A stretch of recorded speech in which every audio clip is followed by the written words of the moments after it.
Дали разликата од продажбата на атрактивното земјиште спроти НИП Нова Македонија вредно 1,3 милиони евра, а продадено за само 4.000 евра, завршила во джебот на некој од власта, прашува опозицијската ВМРО ДПМН. Од партијата вела дека постапката за продажбата на државното земјиште се случувала во очи на Нова година, односно на 29 декември 2021, кога Министерството за финансии дава решение со кое што се прифаќа барањето на инвеститорот за приватизација на градежното земјиште во државна сопственост. Ново му предходило договор склучен помеѓу општина Центар, водена од Саша Богдановиќ, во тоа време градоначалник, и инвеститорот на 2 октомври 2020 година, каде што фирмата инвеститор приватизира земјиште по цена од 1 евро за метар квадратен. Пета година СДСМ се на власт. Ако сметале дека законските решенија не се соодветни, не се добри, а вчера се произнесува дека не биле соодветни, можеле да извршат измени на законите и да доведат до нивно подобрување. Меѓутоа, 5 години тие не го сториле тоа.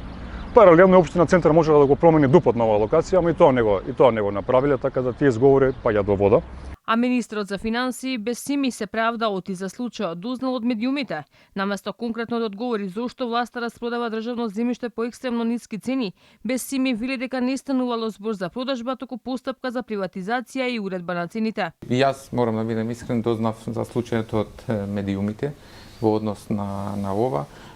После проверките што ги правевме во Министерство, констатиравме прво дека не се работи за продажба, туку постапка за приватизација, според закон за приватизација и уредба за цените, каде што одлучува управата за имотно-правни работи како самостоен орган што е во состав на Министерството. Како што веќе беше објавено, просторот спроти пранешната зграда на Нова Македонија од државно ќе стане приватно големо градилиште и тоа по само 7 евра за квадрат во центарот на Скопје.